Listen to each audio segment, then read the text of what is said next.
El tema del que hablaremos hoy es dolor, presentado por Itzel Brambila, Enrique Machado y Mayra Pineda. El dolor es un mecanismo que sirve para proteger al organismo. Este aparece siempre que ha sido lesionado cualquier tejido y hace que el individuo reaccione eliminando o alejándose del estímulo doloroso. Sir Charles Sherrington introdujo la separación del concepto de percepción del dolor y de la reacción al dolor, debido a que se observó que el sufrimiento que éste provoca depende en mayor medida de la reacción al dolor que de la intensidad propiamente dicha del estímulo álgico. El dolor agudo frecuentemente es consecuencia de traumatismos, intervenciones quirúrgicas o procedimientos médicos invasivos. También puede presentarse en algunas infecciones, mientras que el dolor crónico puede ser síntoma de un amplio espectro de trastornos, ya sea artritis, una lesión en la espalda o cáncer. También podemos dividir el dolor por su origen. El dolor nociceptivo es cuando se activan los receptores del dolor por medio de una lesión tisular, mientras que el dolor neuropático es cuando se ve lesionado directamente los nervios. Teorías del dolor. Tradicionalmente se ofrecieron dos teorías para explicar el fundamento fisiológico de la experiencia álgica. La primera de ellas es la teoría de la especificidad, que considera el dolor como una modalidad sensorial independiente evocada por la actividad de receptores específicos que transmiten información a centros de control. La segunda teoría comprende un conjunto de hipótesis que se conocen globalmente como la teoría del patrón. Esta postula que los receptores del dolor comparten terminaciones o vías nerviosas con otras modalidades sensoriales, pero distintos patrones de actividad de una misma neurona. Después llegó la teoría del control de compuertas, que representa una modificación a la teoría de la especificidad.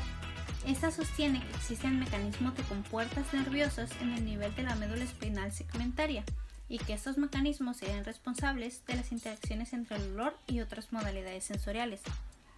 Por último, y la más reciente, fue la teoría de la neuromotriz. Esta postula que existe una red nerviosa de distribución amplia denominada neuromotriz autocorporal, que contiene componentes somatosensitivos, límbicos y tálamo-corticales. A continuación, hablaremos de mecanismos y vías del dolor. Los estímulos nociceptivos se definen como todo aquel estímulo que con intensidad puede provocar un daño tisular y que posteriormente va a activar el reflejo de tirada. Esto significa retirar una parte del cuerpo para cesar el estímulo y pues así evitar la lesión. Los estímulos que puede detectar el cuerpo son varios, como por ejemplo los de presión, como cuando se presiona con un objeto puntiagudo la piel, a la corriente eléctrica y aplicación de calor o frío, químicos y ácido. A bajos niveles de intensidad, estos estímulos activarán los nociceptores, pero solo el cuerpo lo percibirá como doloroso si la intensidad alcanza un nivel en la cual va a haber daño tisular o cuando es inminente. Cabe recalcar que estos nociceptores solo se encuentran en la piel y en algunos órganos internos. Ahora, ¿todo en el cuerpo duele? Y la respuesta es no. ¿Y qué no duele? Pues los líquidos no duelen. Esto incluye la orina y la sangre, pero por ejemplo sí duele la piel y los músculos esqueléticos. El cerebro no duele porque no tiene inervación, pero sí duelen los nervios, las meninges y vasos. Los órganos parenquimatosos no duelen, pero duelen las estructuras anexos a ellas, como la pleura del pulmón, la cápsula de Gleason para el hígado y el periósteo del hueso. Para entender el dolor, se tiene que estudiar primero los tipos de neurona, y estos van a ser 3. Las de primer grado se encuentran en la piel, y a diferencia de los corpúsculos de Pacini, estos receptores no van a tener cápsula. Esto es muy importante para saber diferenciarlos. Estas neuronas y sus terminaciones van a detectar estímulos que amenazan la integridad de los tejidos inervados y las van a mandar a las neuronas de segundo grado. Las de segundo orden están localizadas en la médula espinal y van a procesar toda la información nociceptiva. Estas van a entrar por el ganglio dorsal. Las de tercer orden van a proyectar la información dolorosa al cerebro y el tálamo y la corteza van a modular el dolor. Ahora que entendemos esto, podemos analizar la vía del relevo del dolor. Primero, Empezaremos con las neuronas de primer grado y sus terminaciones nerviosas para detectar los estímulos. Esto hará que liberen estímulos como prostaglandinas y sustancias P, para posteriormente ascender a la médula espinal, en donde se encontrarán las neuronas de segundo grado, y de aquí la información tomará la ruta ascendente hasta el tálamo y corteza, que si recordamos aquí es en donde se encuentra la conciencia, y aquí se modulará la reacción subjetiva de la persona ante la experiencia dolorosa. Ahora vamos a hablar sobre lo que es el umbral y la tolerancia al dolor. El umbral y la tolerancia al dolor afectan la respuesta de una persona ante un estímulo doloroso. El umbral del dolor es el punto en el cual se percibe un estímulo como doloroso, y la tolerancia al dolor es la experiencia total de dolor. Se define como una menor respuesta a un medicamento debido a la administración repetitiva. Los factores psicológicos, familiares, culturales y ambientales influencian en forma significativa la cantidad de dolor que una persona puede tolerar. La separación y la identificación del papel de cada uno de estos aspectos de dolor sigue representando problemas fundamentales para el equipo de manejo de dolor. A continuación vamos a hablar sobre los diferentes tipos de dolor.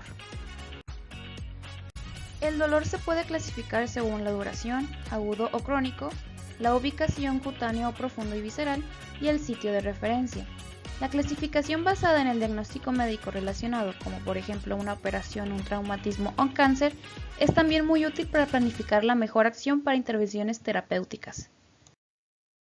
El dolor agudo es aquel que se provoca por una lesión de los tejidos corporales y la activación de estímulos nociceptivos en el sitio de daño local.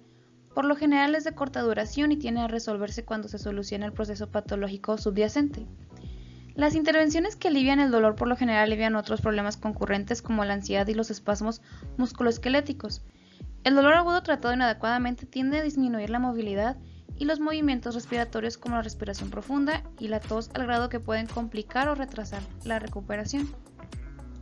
El propósito del dolor agudo es servir como sistema de alarma.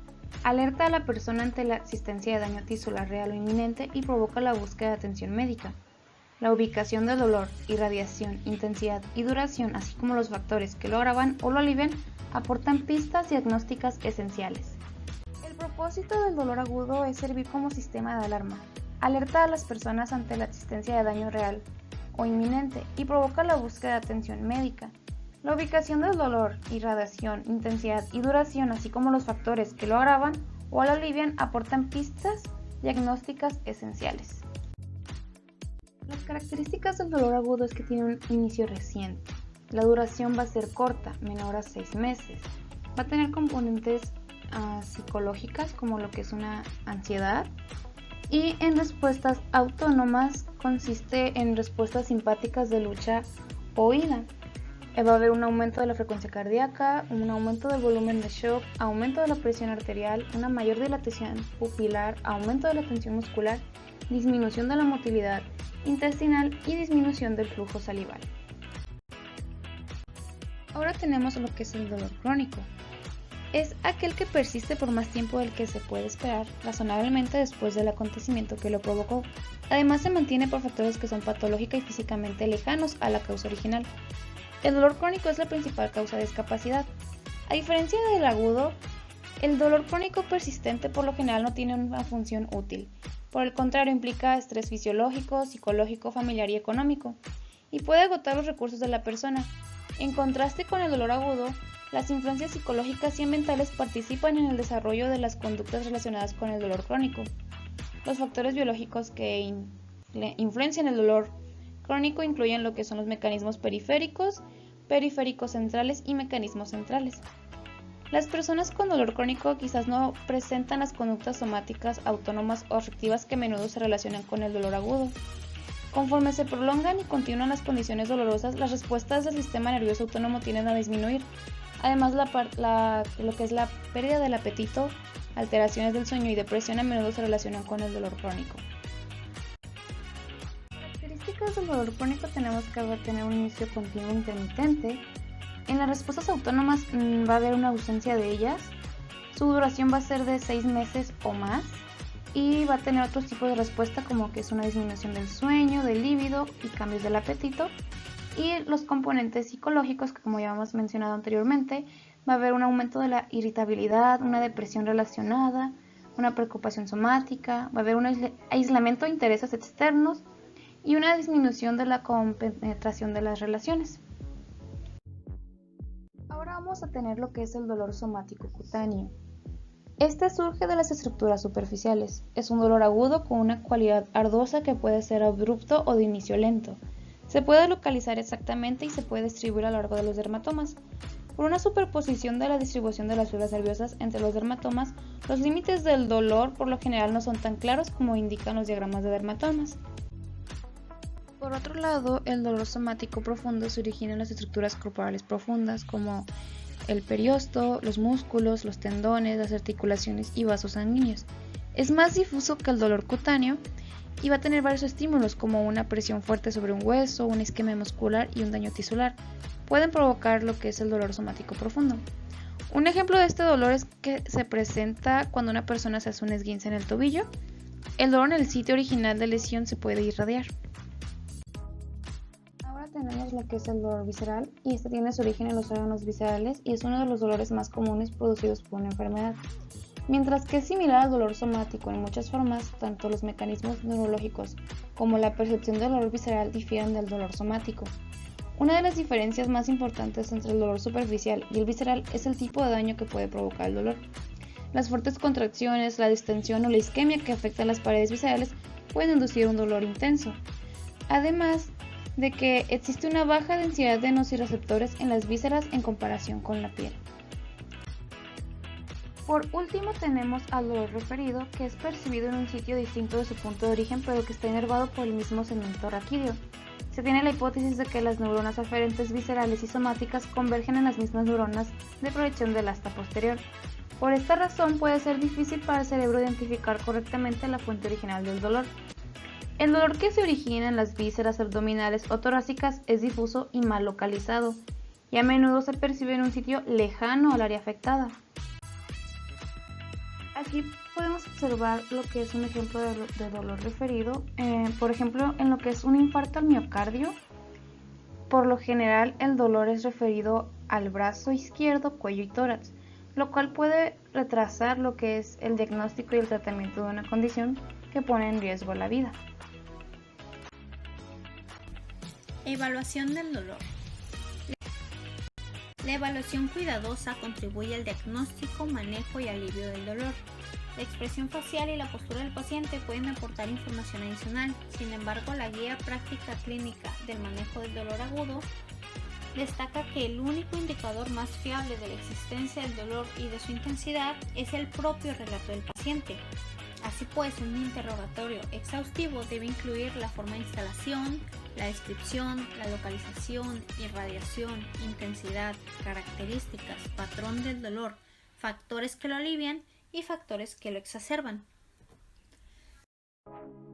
Con la finalidad de poder cubrir las carencias que se forman al no poder medir de forma objetiva el dolor, se crearon diversos métodos destinados a cuantificar el dolor de una persona. Podemos utilizar una escala de intensidad numérica del dolor que se basa en la selección del paciente del número que mejor represente la intensidad del dolor dentro de una escala de 0, que indica la ausencia del dolor, a 10, que indica el dolor más intenso imaginable. También puede recurrirse a una escala análoga visual, la cual consiste en una línea recta, a menudo de 10 centímetros de longitud, con una leyenda verbal.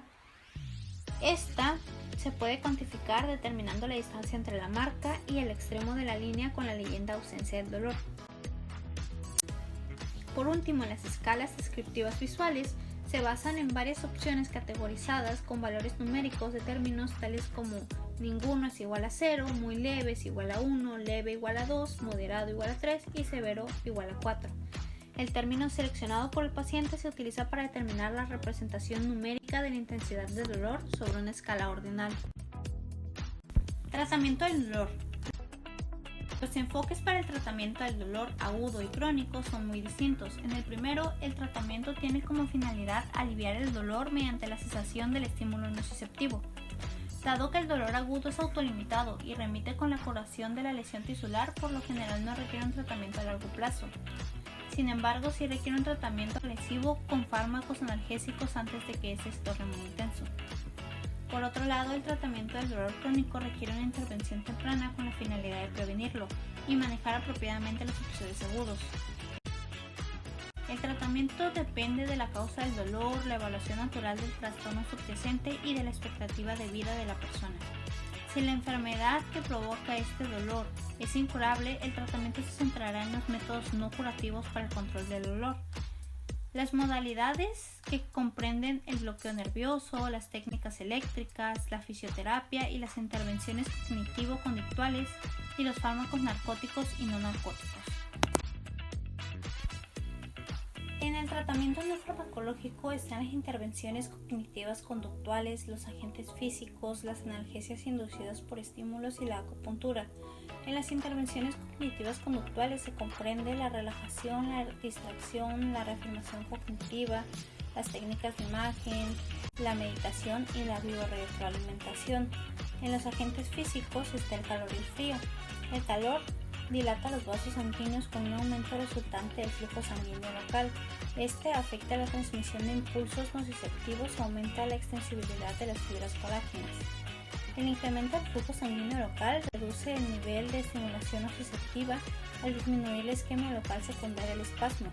Aumenta la eliminación de productos metabólicos y mediadores inflamatorios y alivia la tumefacción. Por otro lado, el frío ejerce un efecto analgésico mediante mecanismos circulatorios nerviosos. La respuesta inicial a la aplicación local del frío es la vasoconstricción local aguda. En esta fase es seguida de periodos alternos de vasodilatación y vasoconstricción durante los cuales el cuerpo persigue un nivel circulatorio normal para prevenir lesiones tisulares. Este fenómeno es responsable del llamado reflejo de Casa, el cual se caracteriza por periodos alternos de palidez secundaria a la isquemia y rubor secundario a la hiperemia en el área tratada con frío local.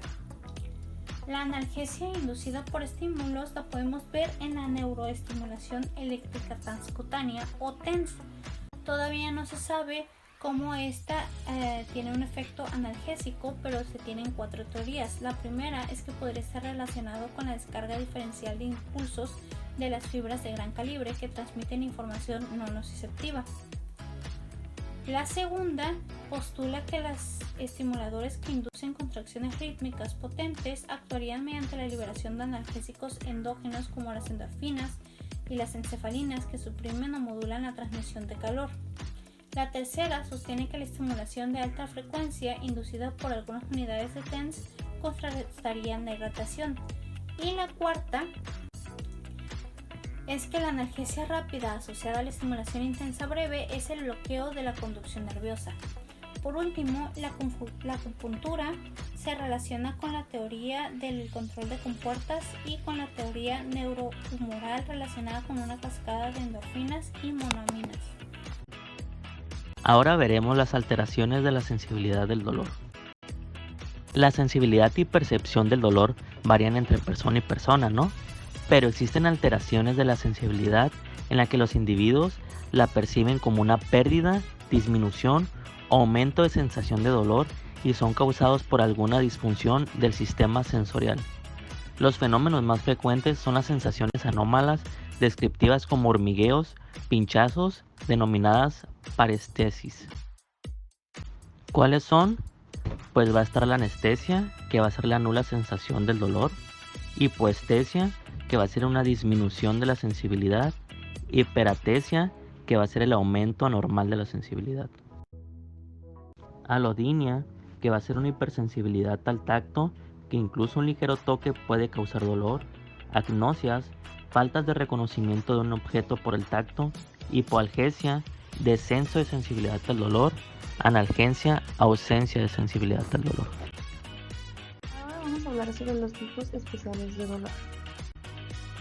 Como ya habíamos visto, existen 2 tipos diferentes de dolor, el nociceptivo y el neuropático.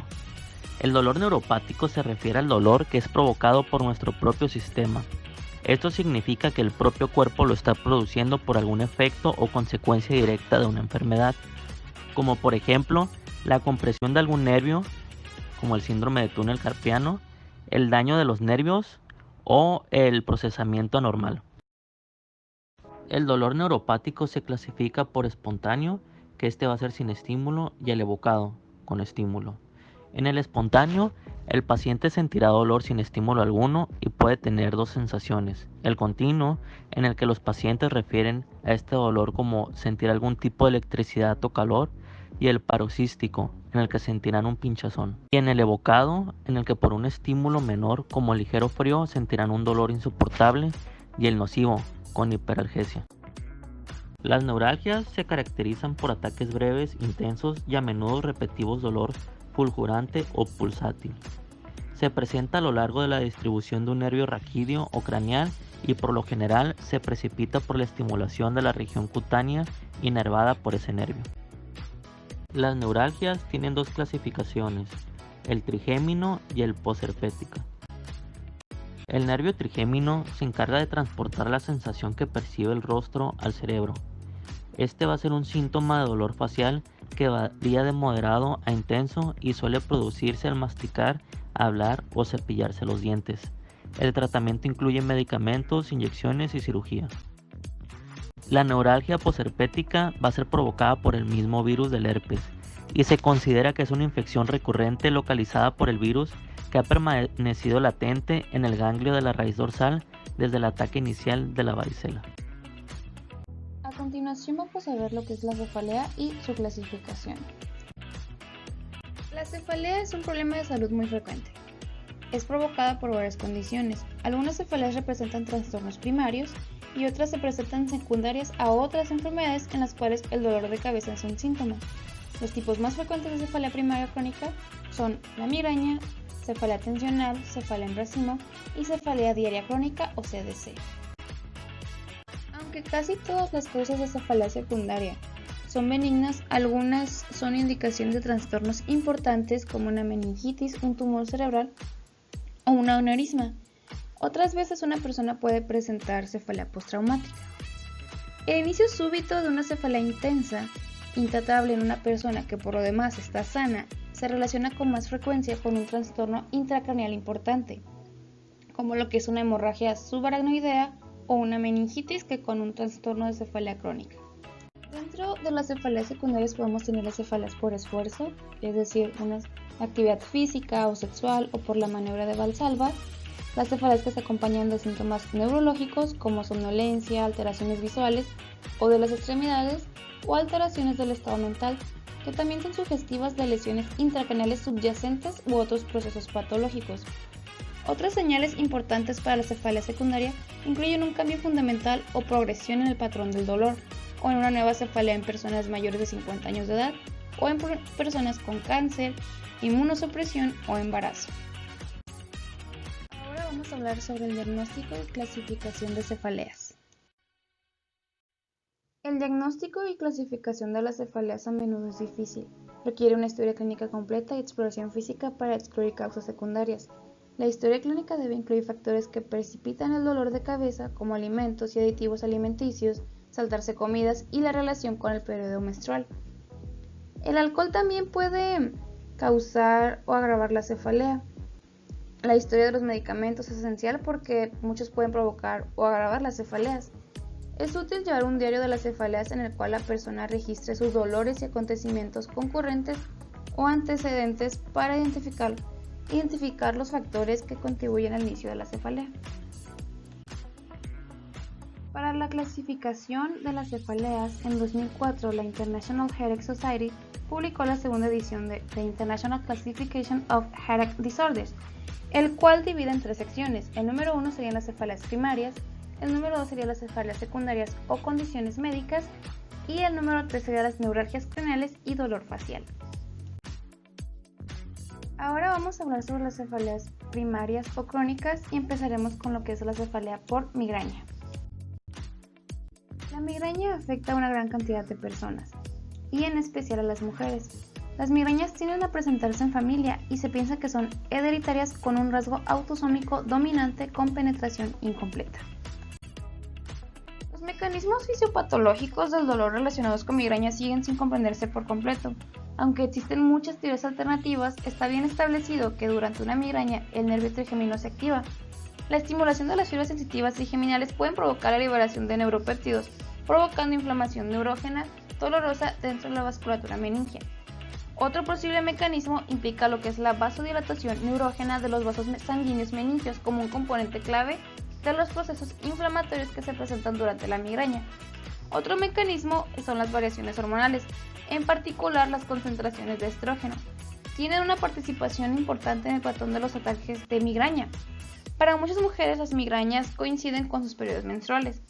También haber unas sustancias alimenticias como lo que es el glutamato monosódico, el queso añejo y el chocolate, que también pueden participar o precipitar lo que son las cefaleas por migraña. Y los desencadenantes reales para la migraña son los químicos en los alimentos, no los alergenos. De acuerdo a su clasificación, la migraña va a estar dividida en 5 categorías principales. Las dos más importantes son la migraña sin aura, la cual representa aproximadamente el 85% de las migrañas, y la migraña con aura, la cual representa casi todo el resto de los casos. La migraña sin aura es una cefalea pulsátil unilateral que por lo general dura de 1 a 2 días y que se agrava por la actividad física rutinaria. La cefalea se acompaña de lo que es náusea y vómito, y que a veces es incapacitante y sensibilidad a la luz y el sonido. Las alteraciones visuales se presentan con frecuencia y constan de alucinaciones visuales como estrellas, chispas y destellos de luz. La migraña con aura tiene síntomas similares, pero con la adición de síntomas visuales reversibles que incluyen características positivas como por ejemplo luces parpadeantes, manchas o líneas, o características negativas que sería la pérdida de la visión. Síntomas sensoriales completamente reversibles que incluyen características positivas como la sensación de aguja de alfileres, o características negativas como es un entumecimiento. Y alteraciones del lenguaje completamente reversibles o síntomas neurológicos que preceden a la cefalea. El aura por lo general se presenta durante un periodo de 5 a 20 minutos y dura de 5 minutos a 1 hora, aunque solo un pequeño porcentaje de personas con migraña presentan aura antes del ataque. Muchos sujetos sin aura tienen síntomas como lo que son la fatiga, irritabilidad, que preceden el ataque por horas o incluso días. Las otras categorías de cefalea por migraña serían lo que es la migraña retiniana, las complicaciones de la migraña como lo que es una migraña crónica, un infarto migrañoso y convulsiones desencadenadas por migraña, y los síndromes periódicos de la infancia que por lo general son precursores de migraña. Tenemos que la migraña retiniana son una variante rara que se caracteriza por ataques recurrentes de destellos completamente reversibles, sensación visual de chispas o destellos de luz. También va a haber escotomas, que son manchas ciegas visuales, o ceguera que afecta a un ojo, seguida en la siguiente hora por migraña. Y lo que son las complicaciones de la migraña, tenemos que la migraña crónica es cuando una cefalea cumple con ciertos criterios, que está presente 15 días o más al mes durante 3 meses, en ausencia de abuso de medicamentos. Y también tenemos lo que es el infarto milagroso, que es en presencia poco frecuente, en la cual uno o más síntomas de una hora persistente más allá de 1 hora, y las neuroimágenes confirman infarto de miocardio. Cuando se aplican de manera estricta estos criterios, distinguen ese trastorno de los accidentes cerebrovasculares, el cual se debe excluir. Las cefaleas milagrosas se presentan en niños y adultos. Antes de la pubertad, la migraña se distribuye por igual en ambos sexos. Los criterios diagnósticos esenciales para la migraña en niños es la presencia de cefaleas recurrentes separadas por periodos sin dolor. El diagnóstico por lo general se basa en la experiencia de 3 de los siguientes síntomas: dolor abdominal, náuseas o vómito, cefalea pulsátil, ubicación unilateral, aura relacionada, alivio durante el sueño y antecedentes familiares positivos. Los síntomas varían ampliamente en los niños, desde aquellos que interrumpen las actividades y provocan que el niño busque alivio en un entorno oscuro hasta los detectables solo por interrogatorio directo. Una característica común de la migraña en niños son las náuseas y vómitos intensos. El vómito se relaciona con dolor abdominal y fiebre, por lo tanto la migraña se puede confundir con otras condiciones como apendicitis. Dado que las cefaleas de niños pueden ser un síntoma de otro trastorno más serio que incluyen lesiones intracraneales, es importante que se descarten otras causas de cefalea. El tratamiento de la migraña incluye medidas preventivas y abortivas, farmacológicas y no farmacológicas. El tratamiento no farmacológico incluye la evasión de los desencadenantes como alimentos o aromas que precipitan el ataque. Muchas personas con migraña se benefician con el mantenimiento de alimentación regular y hábitos de sueño. Las medidas para controlar el estrés que también pueden precipitar un ataque también son importantes. Durante un ataque, muchas personas encuentran útil retirarse a un lugar tranquilo y oscuro hasta que los síntomas desaparecen. Y el tratamiento farmacológico incluye terapia abortiva para los ataques agudos y terapia preventiva. Se utiliza una gran variedad de medicamentos para tratar los síntomas agudos de la migraña.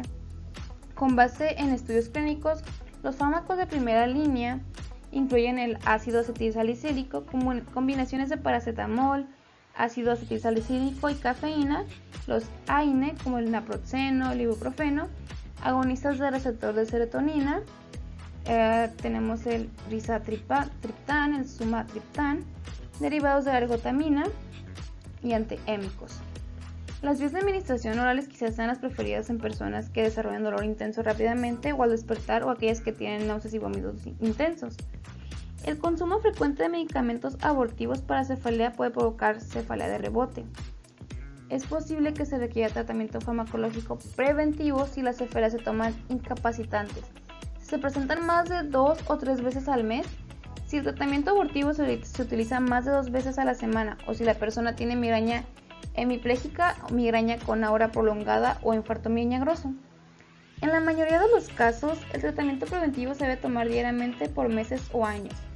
Los fármacos de primera línea incluyen medicamentos bloqueadores beta-adrenérgicos, propranolol, atenolol, antidepresivos y anticonvulsivos. Cuando se toma la decisión de suspender el medicamento preventivo, se debe reducir gradualmente la dosis. Ahora vamos a hablar sobre la cefalea en racimo. Las cefaleas en racimo son relativamente raras y se presentan con mayor frecuencia en varones y por lo general comienzan en la tercera década de la vida. Estas cefaleas tienden a presentarse en racimo durante semanas o meses, seguidas de un periodo de remisión prolongada sin cefalea. La cefalea en racimo es un tipo de cefalea neurovascular primaria que por lo general incluye dolor intenso, insoportable y unilateral. Los mecanismos fisiopatológicos subyacentes de las cefaleas en racimo no se conocen por completo, aunque recientemente se ha notado que la herencia por medio de un gen autosómico dominante tiene un papel en la patogénesis de este tipo de cefalea. Los mecanismos fisiopatológicos más probables incluyen la interrelación de factores vasculares, neurogénicos, metabólicos y humorales, la activación del sistema trigeminovascular y de los reflejos parasimpáticos autosómicos craneales explican el dolor y los síntomas autónomos.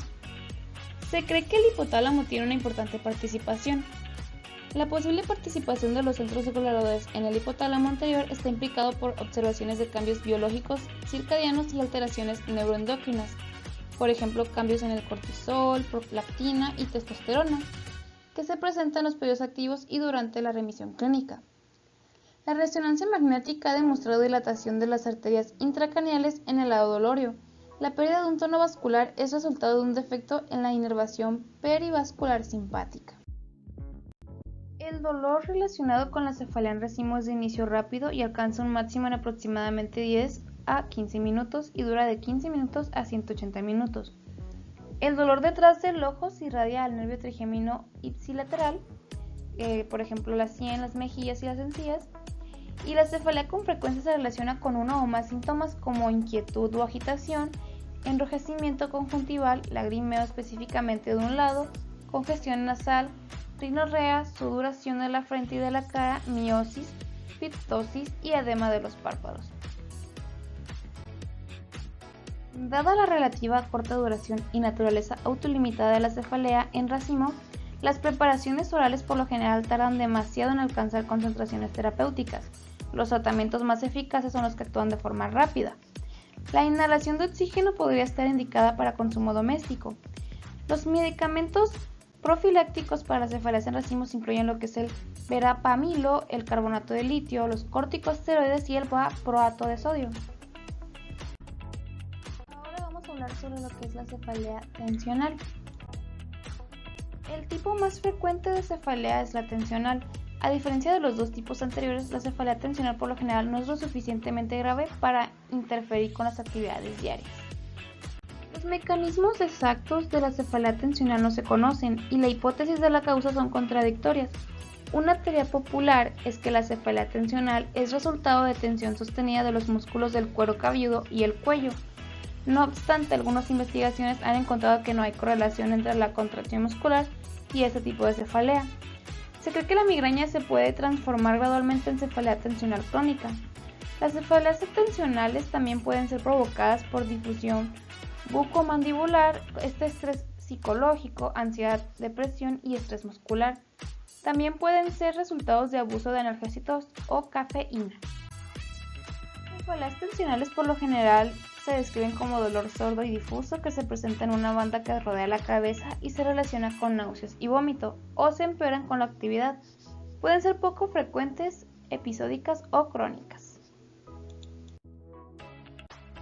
Este tipo de cefaleas a menudo responde más a técnicas no farmacológicas, como biorretroalimentación, masaje, acupuntura, relajación, imaginación y terapia física.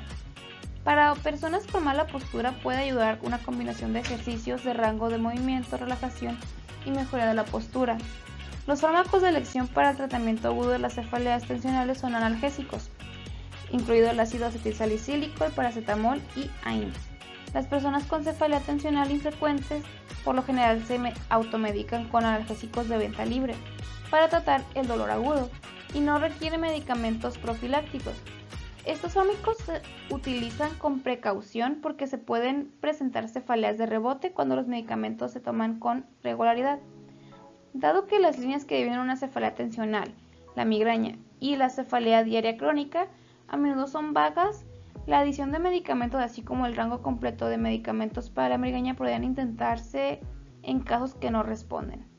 Otros medicamentos que se emplean en forma concurrente son los analgésicos, incluyen los antihistamínicos sedantes y antieméticos o sedantes.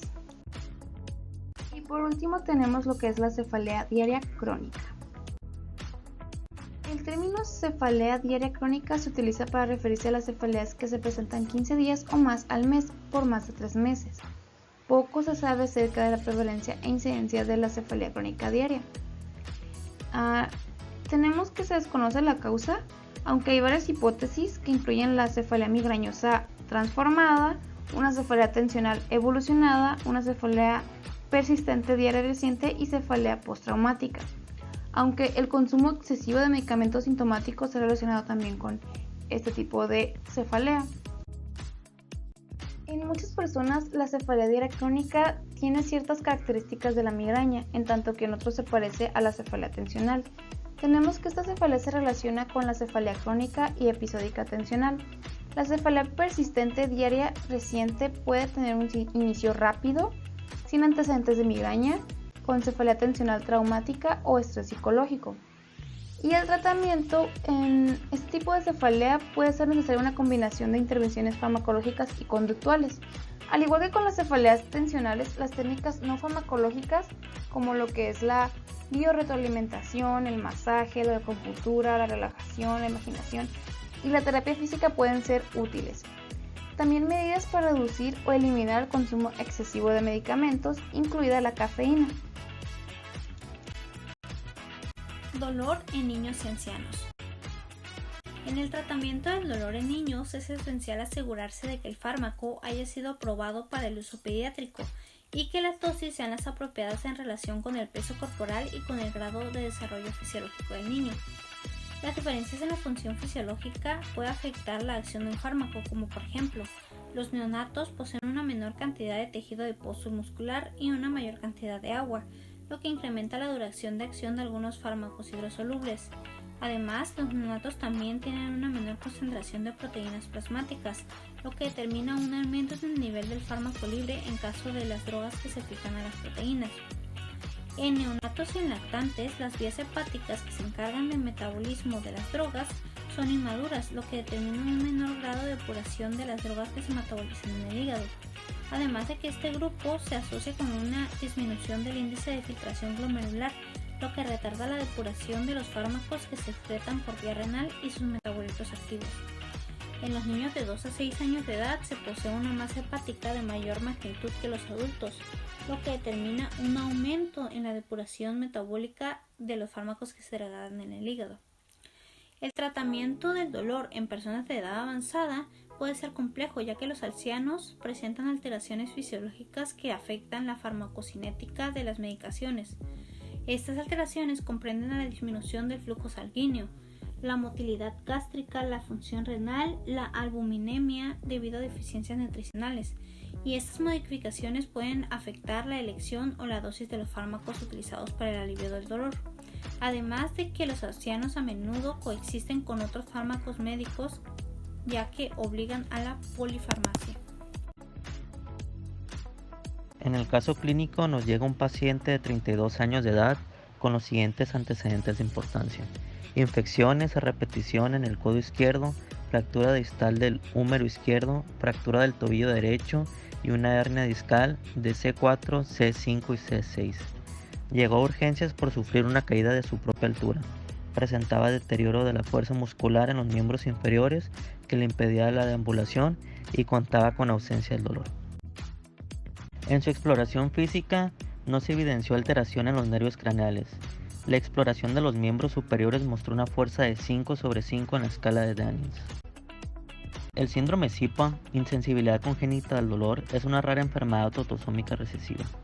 Está dentro de la clasificación de las neuropatías autosómicas y sensoriales hereditarias tipo 4 y 5, y se caracteriza por una insensibilidad al dolor, automutilaciones, múltiples fracturas indoloras, retardo mental y anhidrosis.